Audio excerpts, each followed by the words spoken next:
Workouts and looking glamorous, how does Katrina and Alia Bhatt manage that? I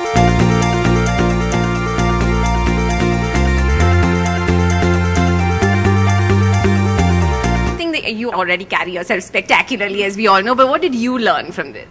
Yeah, I think it depends where you are. You know, there's sometimes where maybe you'll be acting with people who are the height becomes a thing where you feel conscious, and then you start kind of, you know, slowly, drooping your shoulders, and before you know it, that becomes your way of standing.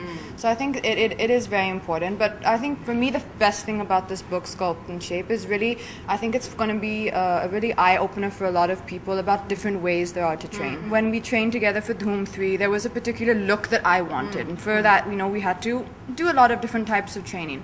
And then once we were done with that, Yasmin tried to get me to start Pilates, and I, like a lot of other people, were like, no, nothing's going to happen, it's not enough.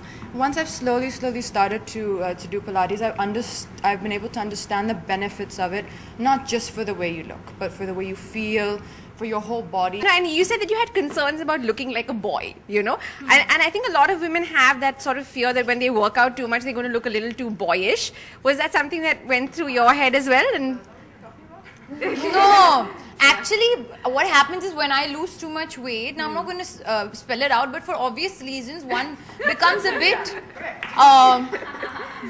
surfaced. So one needs to... That's pretty much as obvious as it gets. So you need to enhance the surface, and because I'm also a girl, I sometimes tend to be little... So I need to be little like that, you know, so like stand erect. We're going to be running subtitles along with this interview to figure out what Alia is talking about. So the you know the curves need to, you know, show, you know, I'm going to talk too much, but basically that's what I needed, and I started off by coming to Yaz like this. Okay, this was me, and just falling, not able to even walk in a straight line. You can ask all my co-stars, they'll just go like that, or that Alia does not know how to walk. And I believe that I know how to walk today. That's great. And walk with gracefully. I think everyone has different body issues, so like the issues maybe Alia will face will be different for me. But something you said which I find very interesting is I've heard a lot of people say that, oh, I don't want to go to the gym and lift weights because I'm afraid I'm going to start looking like a man. For you to be able to look like a man, you would have to lift an incredible amount of weight and be doing so many different things that, you know, it's a very popular misconception, and I think it's really oftentimes an excuse.